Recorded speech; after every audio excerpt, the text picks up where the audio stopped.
আমার নবী উপরে উঠেছেন, প্রথম আসমান, দ্বিতীয় আসমান, তৃতীয় আসমান, জান্নাত দেখেছেন, জাহান্নাম দেখেছেন, যারা নামাজ পড়ে না তাদের অবস্থা দেখেছেন, যারা হালাল হারামের করে না তাদের অবস্থা দেখেছেন, মিথ্যা বলে তাদের অবস্থা দেখেছেন, মানুষের ইজ্জত নিয়ে টানাটানি করে তাদের অবস্থা দেখেছেন, জাহান্নামের ভয়াবহতা দেখেছেন, জান্নাতের মধ্যে মানুষজন ঘোরাফেরা করতে দেখেছেন, লামাকান দেখেছেন, রফরফ দেখেছেন, জিবরিলের সাথে সফর করেছেন বিয়ন্ড টাইম এন্ড স্পেস।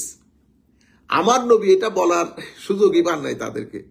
প্রথমটা নিয়ে তারা ধরছে আমার নবীকে। দেখি বলেন আপনি, ওই জানালা কয়টা, দরজা কয়টা, হ্যাঁ, রাস্তার মধ্যে স্পিড ব্রেকার কয়টা? তাদের প্রশ্নের ধরনগুলা ছিল এরকম। রাস্তার মধ্যে স্পিড ব্রেকার কয়টা পাইছেন বলেন, দরজা কয়টা পাইছেন বলেন, জানলা কয়টা পাইছেন বলেন।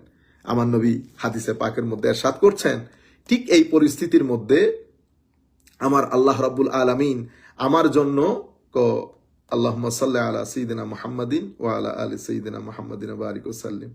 যাই হোক, আমার নবী সাল্লাল্লাহু আলাইহি ওয়াসাল্লাম ইরশাদ করছেন, এই অবস্থার মধ্যে আমার আল্লাহ পুরা মসজিদে আকসা আমার সামনে তুলে ধরেছে।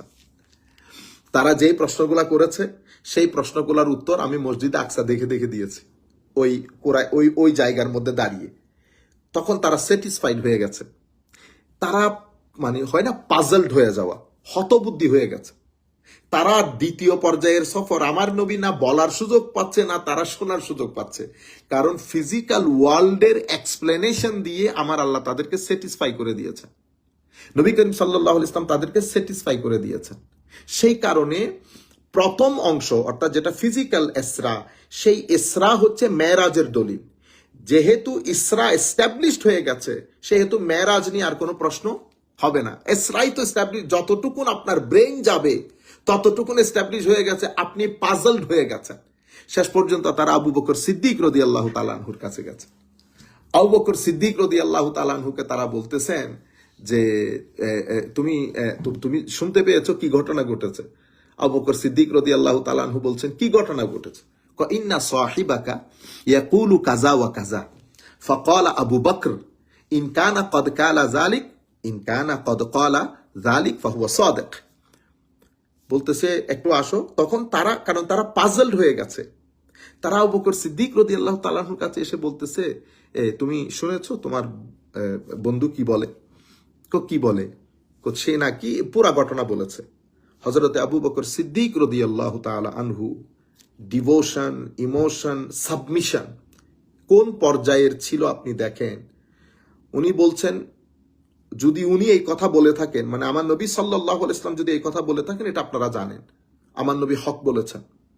তখন তারা জিজ্ঞেস করলো যে আপনি কোনো ধরনের তফসিল শোনা ছাড়া, আপনি কোনো ধরনের শোনা ছাড়া আপনি এক কথাই বলে দিচ্ছেন সত্য বলেছেন? তখন আবু বকর সিদ্দিক রাদিয়াল্লাহু তাআলা উত্তর দিলেন, আমি ওনার বলাতে না দেখে আল্লাহকেও বিশ্বাস করেছি, কবরকেও বিশ্বাস করেছি, কিয়ামতকেও। তুমি বলতেছো মসজিদে আকসাতে গেছে, আমি এর চেয়ে বড় জিনিস বিশ্বাস করেছি শুধু ওনার কথাতে না দেখে, শুধু ওনার কথাতে না দেখে বিশ্বাস করেছি।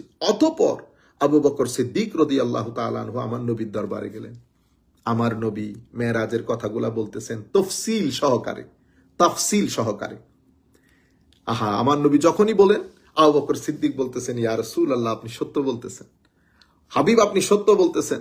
হ্যাঁ, আশহাদু আন্নাকা রাসূলুল্লাহি হাক্কা, আশহাদু আন্নাকা রাসূলুল্লাহি হাক্কা। হাবিব, আমি ঘোষণা দিচ্ছি, সাক্ষী দিচ্ছি, আপনি আল্লাহর রসুল নিঃসংকোচিত্তে। তখন আমার নবীও মহব্বতের জোয়ারে ভেসে সেদিন সেই বিশ্ববিখ্যাত অ্যানাউন্সমেন্ট, ইউনিভার্সাল অ্যানাউন্সমেন্ট আমার নবীর মাধ্যমে এসেছে। ফাকালা লাহুর রাসূল সাল্লাল্লাহু আলাইহি ওয়াসাল্লাম, আনা আশহাদু আন্নাকা সিদ্দিক হাক্কা। আবু বকর, আমিও ঘোষণা করছি, তুমিও নিঃসংকোচিত্তে, নিঃসন্দেহে সিদ্দিকের মর্যাদায় পর্যবসিত, সিদ্দিকের মর্যাদায় অধিষ্ঠিত।